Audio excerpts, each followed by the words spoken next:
What is up, Light Fighters? Welcome back to the channel. This is, as always, Light Fighters Anonymous, your support group for the professional light fighter, as well as adults like me who never quit LARPing or playing Army in the Woods.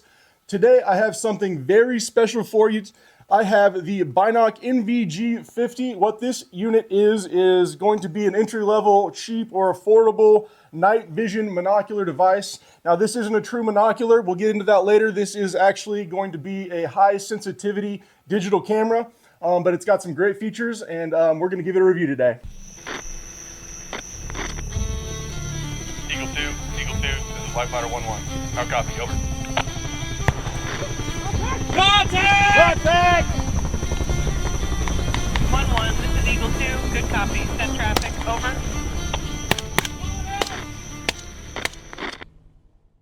All right, guys, thanks for hanging through the intro today.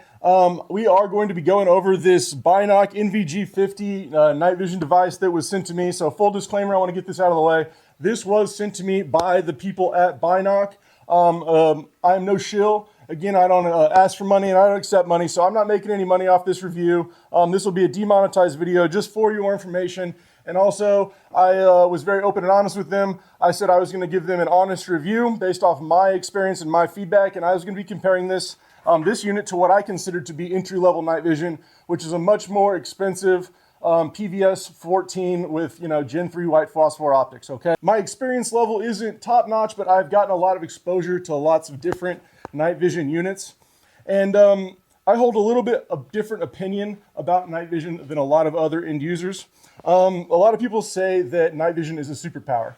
And while that might have been true many years ago, especially I hear this from the GWOT guys, if you're fighting a force at nighttime that doesn't have this capability at all, that is not sensitive to the IR light spectrum whatsoever, it is a significant advantage because you can use active IR light sources and you can basically use light when your enemy doesn't know there's light. So that was a huge advantage and a superpower back in the day. But any more so, I don't think that night vision is such a superpower that it is worth spending such a good amount of a paycheck or 2 paychecks or 3 paychecks on, depending on how bad of a civil servant you are like me.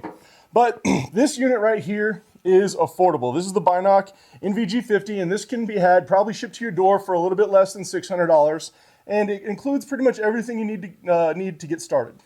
All right, guys, so $600 digital night vision. What do you get? Well, everything came in this nice, pretty well-packaged box. You got a lens cloth in there, a nice little soft bag. I got that set up. As well as it came with all this plethora of other extras, items, what have you. Just your standard battery charger here, which is nice to have. A cable that hilariously doesn't fit the micro USB-C on that. Also included in this is an entire mounting hardware system, suite, if you will. Now, I haven't actually mounted this to my helmet, and we will here shortly, but you can see it uses kind of like a ball detent, and this would be your J-arm attachment, if you will, and this would be your Rhino mount on these little locking swivels that will ideally click in, swivel into position, and it feels very cheap and lightweight, but it seems to lock down okay, so we'll give it a try here in a little bit. As well as a bunch of other mounting hardware, some rifle mounts, some mounts for the top of the optic specifically, and a couple spare tools. It's everything that's included. This is just my spare bag. Did that so I don't damage this on my steel table.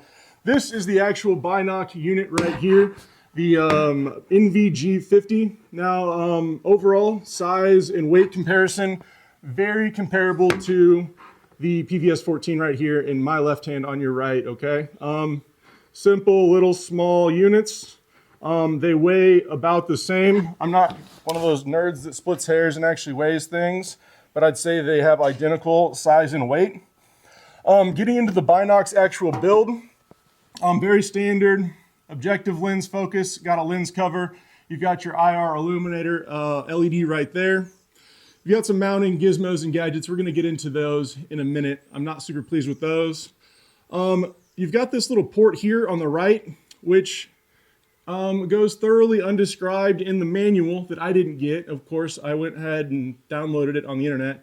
But I don't think this power port, it looks like a power port was mentioned. So that's exciting.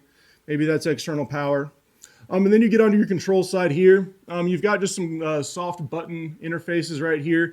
These 3 are your controls. And then this is a little cover door that covers a micro SD slot as well as a I think micro USB charging port or interface port. I was able to rip some video out through that, so you can plug that into your computer and just rip the video right off the SD card, which is convenient. It's a level of convenience you kind of expect. But that door just covers just fine like that. And then finally, on the back here, you've got your diopter focus, which is very easy because you're actually just focusing on a video screen. You're actually not focusing any optics. So that makes it pretty easy just to get a crisp screen quality. And then finally, you get your battery door here. Now this uses two 18350 batteries, which are half the size, I imagine, of an 18650, but I will say these are non-standard. So this is gonna be my first complaint about this unit, is this battery door and these batteries. I'd be actually fine if this thing just chewed through CR123s if it could use them, because this isn't a battery I want to support or want to begin supporting. So I've got to charge these all separately just to fire up this unit. But it takes two of these guys. Battery life, they say it's about 3 to 6 hours. I was able to mess with it without any problem for a couple hours the past few mornings. What I don't love about this battery door, though, is just its general design. It's got this little trap door with springs on it, and then it's got this little center pin that is going to squish down on there. The only real O-ring is this little guy around the edge there. So when you close this, you kind of got to push down on the batteries, push the battery door closed, squeeze it real good, and then screw this guy down there up the center. I think this whole thing is just a little flimsy. I'm not impressed with the battery door cover, that design. I'd be just much happier if it ran on 2 AA's or whatever. And as you can see, I already lost this cheap little sticker that indicated which way is positive. So now I'll never know which way it goes is positive or negative. They could have etched that into here very easily. It wouldn't have taken much to print it in there, or just even laser it in there. All right, I wanted to work my way back up to this mounting hardware because this is probably one of my biggest complaints about this unit. This mount is just non-standard in the night vision industry whatsoever. And what I mean, basically, here's a PVS 14. This uses, now I'm not sure the exact thread pitch, but it's the same as it's on the bottom of cameras. And basically all old night vision devices, including this old rail grabber mount, just screw right into this interface. And this is great because you can just take your J-arm. Now I've got a small Team Supply J-arm, and it just screws right in there. You know, even without tools, really, I can get it going. And that's great because it's standardized, which means I can take any of these old mounts that I've had for night vision, any of these affordable options that have been made, any of these old milsurp options, and I can use them with my night vision when I pick it up. This Binock unit does not have just a conveniently threaded hole at the bottom like most night vision optics do. It has this little triangle formation, and this triangle formation is designed to accept one of these little specific mounting plates like I have right here, that then, you know, has, I'll flip it over without using my screws, a little triangle in the bottom that interfaces in there, and then it uses these tiny little screws to secure it. So I'm going to go ahead and put this on real quick, and I'll try to do it in a timely fashion with the tiniest little screwdriver that they provided me. So now that I've got this little mounting plate installed, it gives me a little screw hole that is, again, non-standard for any previous night vision mounting devices. This is much too large, but this will then interface with their array of different mounts like this thing right here that will mount up in a second. My first instant complaint about this is this little guy is tightened all the way and it is loose. You can hear it rattling just a little bit. I wonder if I can.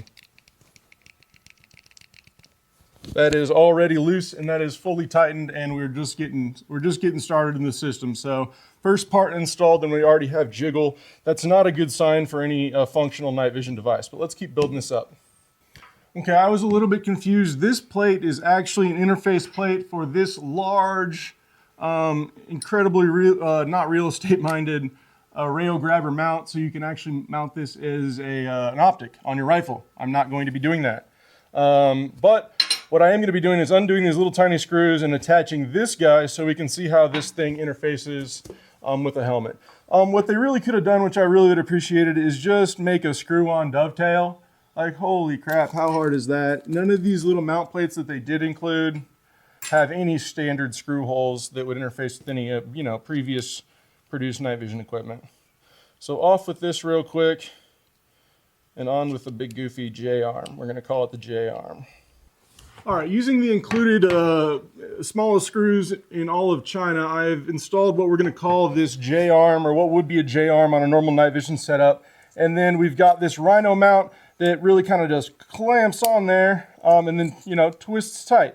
And now this is incredibly light aluminum, but I'll give it a break for not being mounted to anything. It holds pretty tight. I'll tighten this up and just give you a little shake. I could tighten that up quite a bit. But you can see, it can still tighten further, but I'm giving it a good old shake. And it's pretty sturdy. That's gonna hold up on your head for some light use for sure. I'm not saying this stuff's gonna hold all night long or isn't gonna slowly loosen up, but it's gonna hold for a little bit. And I'm not gonna give this thing a stress test or any actual use in the field. All right, so let's see. This will be my first time just trying to mount this up to my actual plate here. Get my bungees out of the way. Now this is a standard, this is a Team Windy, so this is one of their built-in NVG plates. This should clip in if this thing's got any hair on its chest. And it does. It clips in, and it actually feels pretty damn good. I've got to give it to them. It's got a little piece of foam behind it, which obviously is brand new right now, but hell, I put foam on my Wilcox sometimes after a while. So yeah, that holds just fine. And then you would mount this device like so, and then you would just get it oriented over your head, or over your eye like that. And hey, obviously it's got a lot of play left in the system, but the mount's doing way better than I thought it would. Again, I'm not going to get out and use this for a long period at night. I've got a nice system, and I've got limited amounts of time. But it's nice that they include, because they've got proprietary crap on here, it's nice that they include a full system that works, like a full suite of hardware. Again, it has a rifle mount. I'm not going to try that, because this is kind of how I use my night vision anyways. So let's get into the performance of this guy. Now, before I start ripping into the actual performance of this unit, I want to just talk about something that I mentioned earlier. This is not actually a night vision monocular device. This is basically a very high sensitivity digital camera, okay? It's even sold as a digital outdoor camera monocular. What these are is they're very high sensitivity CMOS cameras, just like a digital camera. And what that means is, unlike traditional night vision, you're not actually looking through a glass optical tube and seeing an image that is in front of you. You're looking at a display screen that is being generated by a computer that is receiving light through a CMOS sensor, a digital camera sensor, okay? These are just very high sensitivity camera sensors in here that pick up the infrared spectrum as well as the visible spectrum of light. So what that means is, because you're looking at a screen that has to have some processor time, is there's traditionally a lag. Old digital night vision had such a bad lag between like when you turn your head and when the screen would actually move, that it was basically non-functional. This unit has both a 30 and a 40 hertz refresh rate, so 40 frames a second is your fast one, and it is what I'd say just barely usable. If you're going to actually be moving around at night, the 40 hertz is what you need. The 30 was a little laggy for my preference. Now, if you're just recording some camera footage, stationary, or you're not trying to navigate or do anything with any speed to it, you're going to find a fine time with either the 30 or the 40. But if you're actually moving through the woods, the 40 hertz refresh rate is pretty imperative. All the other units with slower refresh rates that I've used in the past are just total garbage. Now, this unit also has a couple different color palettes or color settings, if you will. Now, these don't actually change any amount of light that the receiver is hitting the receiver that is being gathered or presented by the unit, but it's just kind of a preference of color, how you want to look through it. It's got a green, it's got one that says it's white phosphor, it's got a black and white setting. What I went ahead and did is I left this on the white phosphor setting, which is kind of a greenish setting, just to try and get the best comparison to my PVS 14. And also on here, this is stated that it's got a 45-degree viewing angle, which is typically slightly larger than a 40-degree viewing angle from a PVS 14. However, I have some wide angle lenses in this optic, which give me 50-degree angle of view. So in the comparison, not directly apples to apples, but this will get you kind of a good idea. So hopefully I can throw that night vision footage that I captured up on the screen. And as you'll see that I'll switch between the footage from the Binoc and the footage from the PVS-14. I can probably label them for you in post, but my bet is you can tell which image is from a $3,000 unit and which image comes from a $600 unit. And again, not comparing apples to apples, just trying to compare this Binoc's usability to what I consider to be, basically the entry-level night vision, which is Gen 3 white phosphor, well, not white phosphor, but Gen 3 PVS-14 monocular.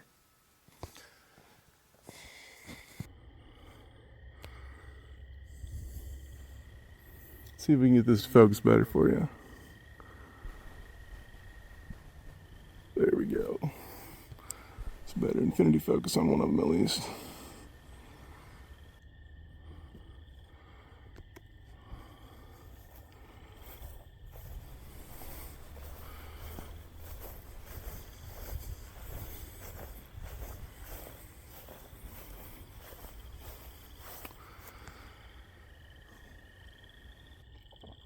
Now again, I've got my Binoc recording in full HD 60 frames a second. That gives me just a little bit better refresh rate when I'm actually looking around. I found it on 30 settings, it was just impossible to walk and see through. And I keep getting new loops on recording here. I don't know what the deal is.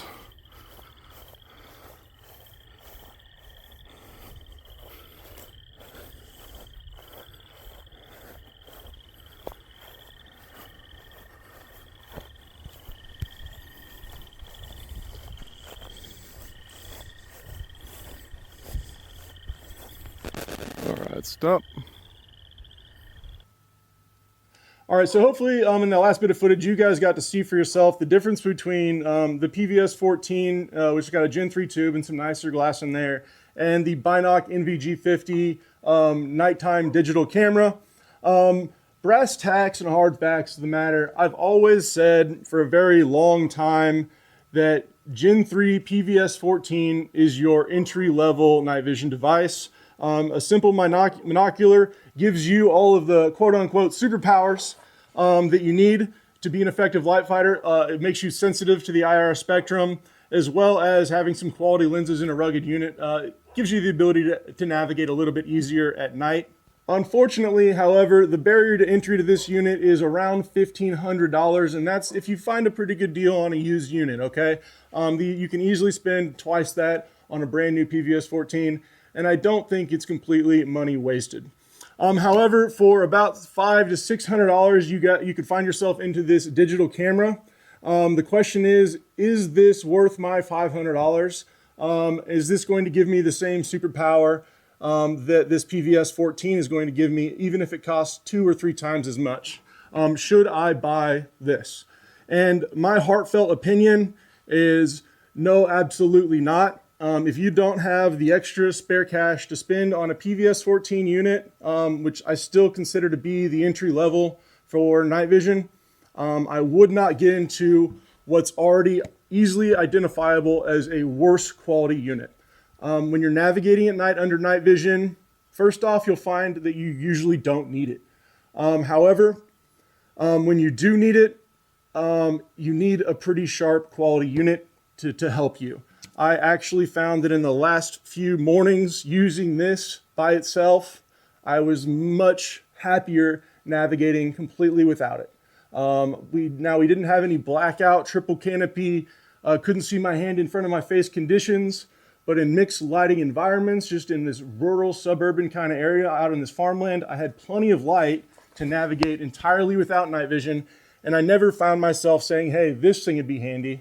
But there are plenty of instances where you can see that navigating with the PVS-14 with the Gen 3 tube in there is beneficial to getting around at night.